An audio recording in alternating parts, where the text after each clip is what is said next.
നിങ്ങളുടെ പണം ശരിക്കും നിങ്ങൾക്കായി ജോലി ചെയ്യുന്നുണ്ടോ? നമ്മളിൽ പലരും പണം ബാങ്കിൽ സേവ് ചെയ്യുന്നു, FD, സേവിങ്സ് അക്കൗണ്ട്. പക്ഷെ വിലക്കയറ്റം കൂടുമ്പോൾ ആ പണത്തിന്റെ യഥാർത്ഥ മൂല്യം പതുക്കെ കുറയുന്നത് അറിയാമോ? കുട്ടികളുടെ പഠനം, വിവാഹം, വീട് പണിയൽ, റിട്ടയർമെന്റ് ജീവിതം, ഈ സ്വപ്നങ്ങളെ കുറിച്ച് ചിന്തിക്കുമ്പോൾ ഈ ഒരു ആശങ്ക നമ്മളിൽ പലർക്കും ഉണ്ടാകുന്നു. നമ്മുടെ സമ്പാദ്യം മതിയാകുമോ? പ്രശ്നം പണമില്ലാത്തതല്ല, പ്രശ്നം ശരിയായ നിക്ഷേപ പ്ലാനിംഗ് ഇല്ലായ്മയാണ്. റിസ്ക് ഭയം, അറിവിന്റെ കുറവ്, തെറ്റായ ഉപദേശങ്ങൾ, ഇതാണ് പലരെയും തെറ്റായ തീരുമാനങ്ങളിലേക്ക് നയിക്കുന്നത്. എല്ലാവർക്കും ഒരേ നിക്ഷേപ മാർഗം ചേരില്ല. നിങ്ങളുടെ വരുമാനം, ലക്ഷ്യങ്ങൾ, പ്രായം, റിസ്ക് മാനേജ്മെന്റ് ഇവയെല്ലാം കണക്കിലെടുത്തുള്ള ശരിയായ ഫിനാൻഷ്യൽ പ്ലാനിംഗ് തുടങ്ങണം. ലക്ഷ്യ ഫിനാൻഷ്യൽ സർവീസസ്. നിക്ഷേപം ഒരു നമ്പർ അല്ല, ഒരു ഉത്തരവാദിത്വമാണ്. വിശ്വാസത്തോടെ നിങ്ങളുടെ സ്വപ്നങ്ങളും വളരട്ടെ. ശരിയായ financial planning. Call now, free consultation.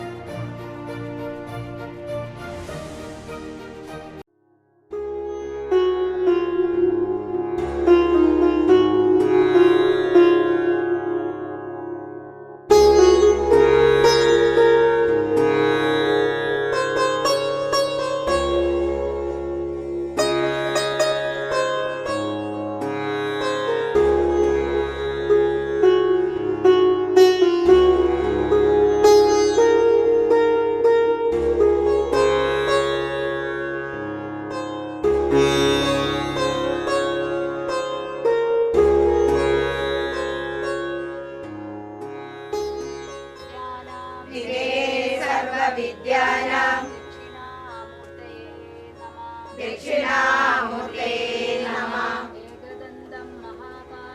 एकदन्तं महाकायं तप्तकाञ्चनसन्निभं लम्बोदरं विशालाक्षं वन्देऽहं गणनायकं. सरस्वती नमस्तुभ्यं वरदे कामरूपिणि. विद्यारम्भं करिष्यामि सिद्धिर्भवतु मे सदा. सर्वमङ्गलमङ्गल्ये शिवे सर्वार्थसाधिके.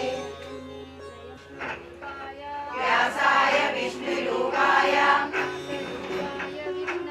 व्यासरूपाय विष्णवे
28 നമ്മൾ ഈ ക്ഷേത്രം മഹാക്ഷേത്രമായി മാറുന്നതിലേക്കുള്ള ധ്വജപ്രതിഷ്ഠ ചടങ്ങിലേക്ക് വരികയാണ്. ഇതിന് മുന്നോടിയായിട്ടുള്ള ധ്വജം എണ്ണത്തോണിയിൽ വെച്ച് എണ്ണ ഒഴിക്കുന്ന ചടങ്ങാണ് ഇന്നിവിടെ നടത്തുന്നത്. ഈ ചടങ്ങിന് മുഖ്യ കാർമ്മികത്വം വഹിക്കുന്നത് കൊട്ടാരം ജയറാം നമ്പൂതിരിയാണ്. അദ്ദേഹത്തെ എല്ലാവർക്കും സുപരിചിതനാണ്. നമ്മുടെ ക്ഷേത്രത്തിൽ തന്നെ തുടക്കം മുതൽ തന്നെ എല്ലാ താന്ത്രിക കർമ്മത്തിലും സജീവ സാന്നിധ്യമായിരുന്നു. അതുപോലെ തന്നെ ശബരിമല മുൻ മേൽശാന്തിയുമായിരുന്നു.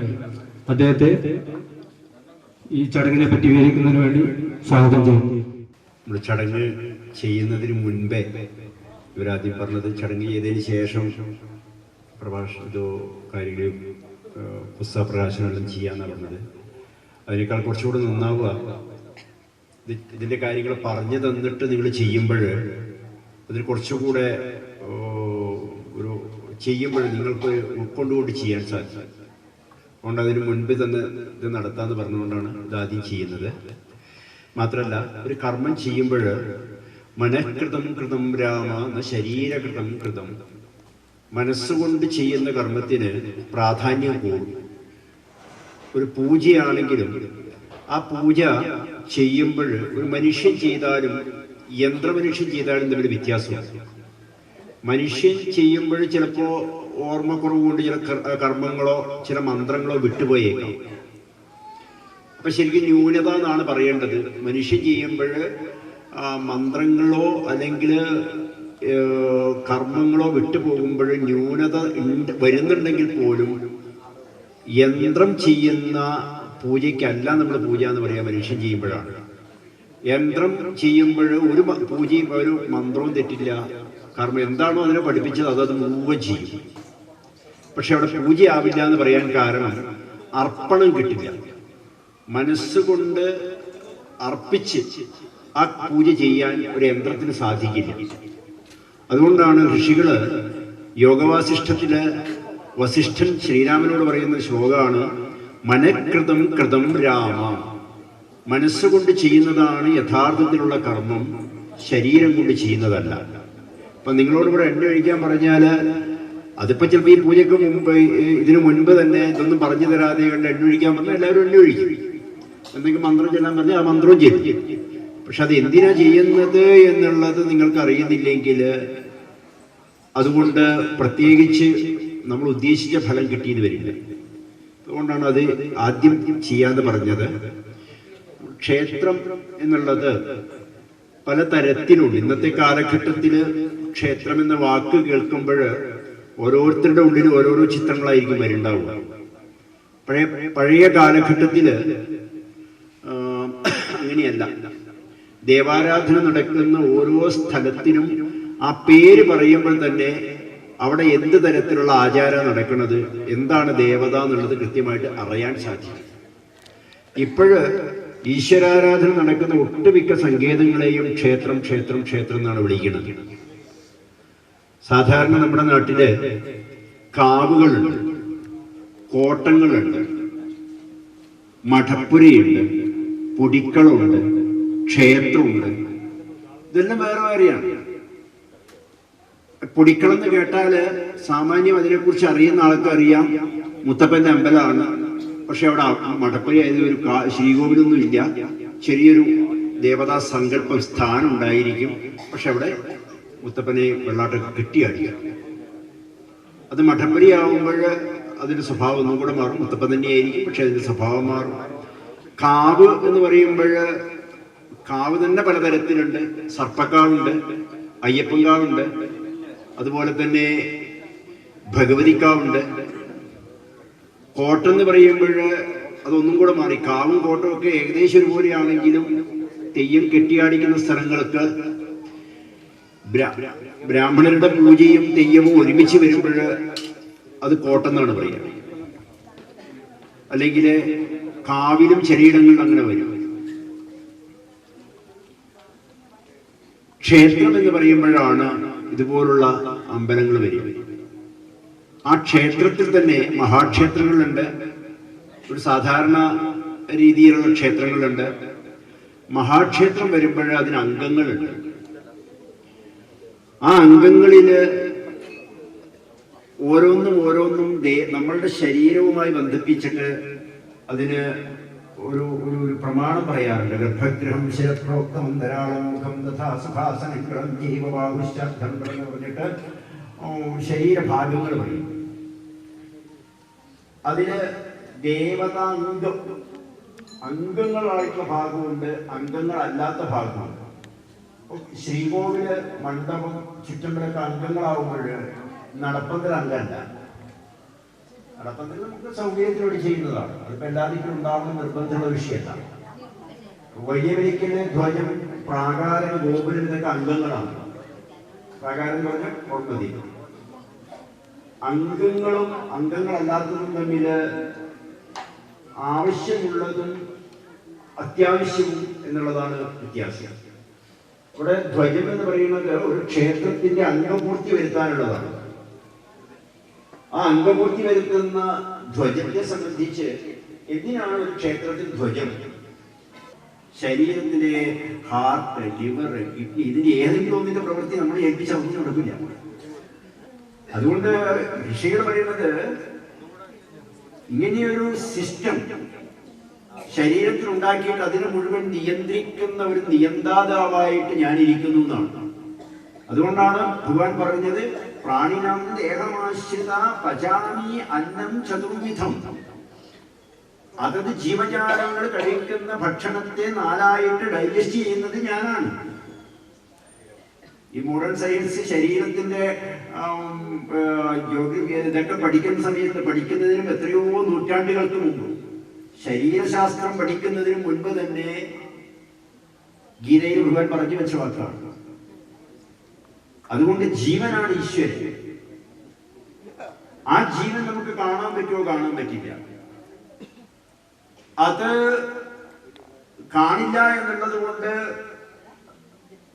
നമുക്കത് ഡയറക്റ്റ് അനുഭവിക്കാൻ സാധിക്കും, അല്ലെങ്കിൽ അത് ഇല്ല എന്ന് പറയാൻ പറ്റുമോ വെച്ചാൽ അതും സാധ്യമല്ല. സംഭരിച്ചു വെച്ചിട്ട് ഭഗവാനോട് തന്ത്രി പ്രതിഷ്ഠിക്കുന്ന സമയത്ത് എന്താ പ്രാർത്ഥിക്കുന്നത് അറിയോ? പ്രത്യഹം പരിവർദ്ധയ. ഭഗവാനെ ഞാൻ ദിവസവും ഇതിനെ ഇങ്ങനെ പരിപാലിപ്പിച്ചു കൊള്ളാം. അതിനൊരാളെ വെക്കും. അതിനൊരാളെ തന്ത്രി നിശ്ചയിക്കുന്ന ഒരാളെ വെക്കുന്നതിനാണ് ശാന്തിക്കാരെന്ന് പറയാം. അപ്പോ ഈ പ്രപഞ്ചത്തിലുള്ള എനർജിയെ ഒരു പ്രത്യേക സ്ഥലത്ത് സംഭരിച്ചിട്ട് അതിനിങ്ങനെ സംരക്ഷിച്ച് പോഷിപ്പിച്ച് കൊണ്ടുവരിക. അതിനാണ് നിത്യപൂജ എന്ന് പറയുക. അപ്പൊ ഇത് എപ്പോഴാണ് ഉള്ളിൽ നമുക്ക് ഭക്തജനങ്ങൾക്ക് അനുഭവിക്കാനാണല്ലോ ഇത് കോട്ട് ചെയ്തിട്ടുള്ളത്, സംഭരിച്ചു വെച്ചിട്ടുള്ളത്. അതെപ്പോഴാണ് ഉണ്ടാവുന്നത്? അത് ഭക്തജനങ്ങളിലേക്ക് എത്തുന്ന സമയത്തിനാണ് ഉത്സവം എന്ന് പറയുന്നത്. ഉത്ത് ശ്രവിക്കുക. ഉത്ത് എന്ന് പറഞ്ഞു കഴിഞ്ഞാൽ മുകളിലേക്ക് എന്നാണ്. മുകളിലേക്ക് ഇങ്ങനെ ഒഴുകുക എന്ന് പറഞ്ഞാലോ കവിഞ്ഞൊഴുകുക എന്ന് പറയില്ലേ നമ്മള്? പാത്രത്തില് കവിഞ്ഞൊഴുകുക. പാത്രത്തിൽ നമ്മളൊരു പൈപ്പ് തുറന്നിട്ട് ഒരു ബക്കറ്റ് വെള്ളം പിടിക്കുകയാണ്. അപ്പൊ ആ വെള്ളം ബക്കറ്റ് നിറഞ്ഞിട്ട് ഒഴുകുമ്പോഴാണ് നമ്മൾ കവിഞ്ഞൊഴുകുക എന്ന് പറയുന്നത്. അതുപോലെ ക്ഷേത്രത്തിൽ നിന്ന് എന്താണ് കവിഞ്ഞൊഴുകുന്നത്? ഉത്സവം എന്ന് പറഞ്ഞാൽ ക്ഷേത്ര ചൈതന്യം കവിഞ്ഞൊഴുകുകയാണ്.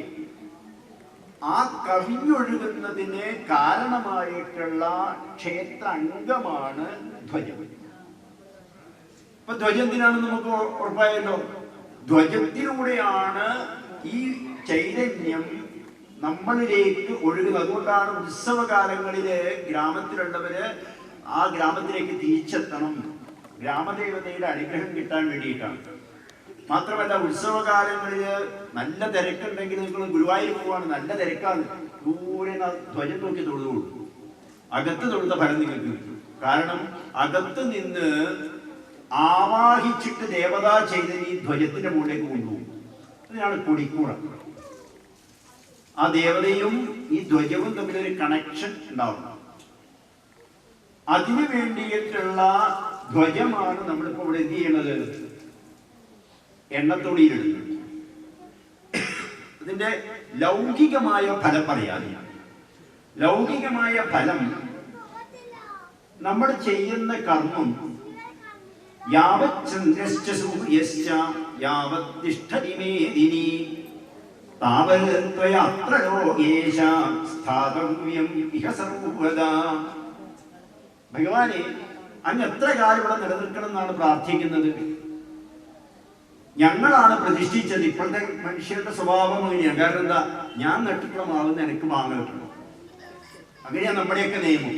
അതുകൊണ്ട് എന്താ വെച്ചാൽ എത്രയും പെട്ടെന്ന് ഒരു കൊല്ലം കൊണ്ട് കായ്ക്കോ, ഒരു മാസം കൊണ്ട് കായ്ക്കോണെങ്കിൽ അതാ എല്ലാവർക്കും ഇഷ്ടം.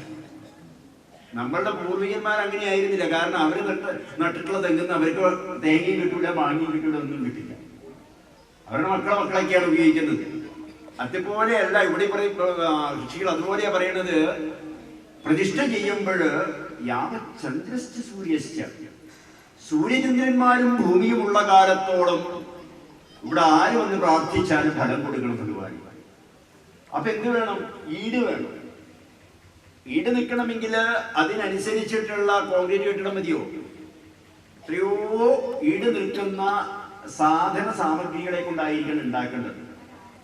അപ്പൊ മരങ്ങൾക്ക് ഈട് കൊടുക്കുക എണ്ണയാണ്. എണ്ണമയമുള്ള മരങ്ങൾ ഒരുപാട് കാലം നിൽക്കും. അപ്പൊ തേക്കിനൊക്കെ എന്താ പ്രത്യേകത? തേക്കിന്റെ പ്രത്യേകത തേക്കിൽ എണ്ണമയം കൂടുതലാണ്. ആ എണ്ണമയം കൂടുതലുള്ളത് കൊണ്ടാണ് അത് പെട്ടെന്ന് നശിച്ചു പോവില്ല. മറ്റുള്ള മരങ്ങളെ നശിക്കുന്നത് പോലെ പെട്ടെന്ന് നശിച്ചു പോവില്ല, ബെൻഡാവില്ല, വളയില്ല. നിങ്ങൾ എലഞ്ഞി എടുത്ത് നോക്കൂ. മൂക്കാത്ത എലഞ്ഞിയാണെങ്കിൽ നിങ്ങൾ അതുകൊണ്ടൊരു ഒരു ഫർണിച്ചർ ഉണ്ടാക്കിയാൽ കുറച്ച് ഇങ്ങനെ വളയും. ചില നിങ്ങളുടെയൊക്കെ വീട്ടില് ചില ജനലുകൾ ഉണ്ടാക്കി കഴിഞ്ഞാൽ കുറച്ച് മഴക്കാലം കഴിഞ്ഞ് വരുമ്പോഴേക്കും അടയില്ല. എന്തുകൊണ്ടാ? ചില മരങ്ങളല്ല, എല്ലാ മരങ്ങളും വേനലിൽ വികസിക്കും, മഴക്കാലത്ത് ചുരുങ്ങും. അപ്പൊ ഇത്തരത്തില് അന്തസ്സാരം, ബഹിസ്സാരം, സർവസാരം എന്നൊക്കെ പറഞ്ഞിട്ട് മരത്തിന്റെ ഇടയിലും പുരുഷൻ, സ്ത്രീ, നപുംസകം എന്നൊക്കെ പറഞ്ഞിട്ട് എല്ലാം ഉണ്ട്. ആ കല്ലിലുണ്ട്, മരത്തിലുണ്ട്, ഒക്കെ ഉണ്ട്. ഇതിൽ എണ്ണമയം കൂടുതലുള്ള മരമാണ് തേക്ക്. കൂടാതെ കൊണ്ട് നമ്മൾ എന്ത് ചെയ്യുന്നു? ഒരു പ്രത്യേക കൂട്ട് എണ്ണ മാത്രമല്ല, പ്രത്യേക കൂട്ടുണ്ടാക്കിയിട്ട് അതും കൂടുതൽ ചേർക്കും. ഒരു ഔഷധ ഗുണവും കിട്ടും, എണ്ണയുടെ സാന്നിധ്യവും കിട്ടും. ആ മരത്തിന് മാക്സിമം കുടിക്കാവുന്ന എണ്ണ മുഴുവൻ ആ മരം കുടിക്കും. അപ്പോ ഒരുപാട് കാലം അത് നിലനിൽക്കാൻ സാധ്യതയുണ്ട്. കേട് വന്നുകൂടാന്നല്ല പറയുന്നത്, കേട് വരില്ല എന്നല്ല പറയുന്നത്, കേട് വരാതെ ഇരിക്കട്ടെ എന്നുള്ളത്. അപ്പൊ അങ്ങനെയാണെങ്കിൽ ആ കർമ്മം ചെയ്തുകൂടെ? ഇപ്പൊ ഞാനിങ്ങനെ പറഞ്ഞു തരേണ്ട ആവശ്യമുണ്ട്. ഇപ്പൊ ഇതിനാണ് ഈ മനസ്സിന്റെ പ്രാധാന്യം എന്താണ് ഇവിടെ ഋഷികൾ പറയുന്നത്? നിങ്ങൾ മനസ്സുകൊണ്ട് സങ്കല്പിക്കുമ്പോൾ ആ സങ്കല്പത്തിന് ഒരു ബലമുണ്ട്. ഇപ്പൊ വെറും ഒരു കടലാസില് നിങ്ങളുടെ അച്ഛന്റെയോ അമ്മയുടെയോ ചിത്രം വരയ്ക്കുക, എന്നിട്ട് ശാസ്ത്രീയമായിട്ട് നിങ്ങളോട് പറയുകയാണ് ഇത് വെറും കടലാസല്ലേ, അത് നിലത്തിട്ട് നിങ്ങൾ ചവിട്ടുമോ ചോദിച്ചാൽ നിങ്ങൾ ചവിട്ടുമോ? ചവിട്ടിൽ എന്താ കാരണം? ഇതെന്റെ അച്ഛനാണ്, അമ്മയാണ്. കടലാസാണോ അതെ വെറും കളറാണോ നല്ല ചോദ്യം. എന്റെ സങ്കല്പം അതെന്റെ അച്ഛനും അമ്മയുമാണ്. അതുപോലെ സങ്കല്പിക്കുമ്പോൾ അതിലൊരു ചൈതന്യം വരും. നിങ്ങളുടെ പണം ശരിക്കും നിങ്ങൾക്കായി ജോലി ചെയ്യുന്നുണ്ടോ? നമ്മളിൽ പലരും പണം ബാങ്കിൽ സേവ് ചെയ്യുന്നു, FD, സേവിങ്സ് അക്കൗണ്ട്. പക്ഷെ വിലക്കയറ്റം കൂടുമ്പോൾ ആ പണത്തിന്റെ യഥാർത്ഥ മൂല്യം പതുക്കെ കുറയുന്നത് അറിയാമോ? കുട്ടികളുടെ പഠനം, വിവാഹം, വീട് പണിയൽ, റിട്ടയർമെന്റ് ജീവിതം, ഈ സ്വപ്നങ്ങളെ കുറിച്ച് ചിന്തിക്കുമ്പോൾ ഈ ഒരു ആശങ്ക നമ്മളിൽ പലർക്കും ഉണ്ടാകുന്നു. നമ്മുടെ സമ്പാദ്യം മതിയാകുമോ? പ്രശ്നം പണമില്ലാത്തതല്ല, പ്രശ്നം ശരിയായ നിക്ഷേപ പ്ലാനിംഗ് ഇല്ലായ്മയാണ്. റിസ്ക് ഭയം, അറിവിന്റെ കുറവ്, തെറ്റായ ഉപദേശങ്ങൾ, ഇതാണ് പലരെയും തെറ്റായ തീരുമാനങ്ങളിലേക്ക് നയിക്കുന്നത്. എല്ലാവർക്കും ഒരേ നിക്ഷേപ മാർഗം ചേരില്ല. നിങ്ങളുടെ വരുമാനം, ലക്ഷ്യങ്ങൾ, പ്രായം, റിസ്ക് മാനേജ്മെന്റ് ഇവയെല്ലാം കണക്കിലെടുത്തുള്ള ശരിയായ ഫിനാൻഷ്യൽ പ്ലാനിംഗ് തുടങ്ങണം. ലക്ഷ്യ ഫിനാൻഷ്യൽ സർവീസസ്. നിക്ഷേപം ഒരു നമ്പർ അല്ല, ഒരു ഉത്തരവാദിത്വമാണ്. വിശ്വാസത്തോടെ നിങ്ങളുടെ സ്വപ്നങ്ങളും വളരട്ടെ. ശരിയായ financial planning. Call now, free consultation.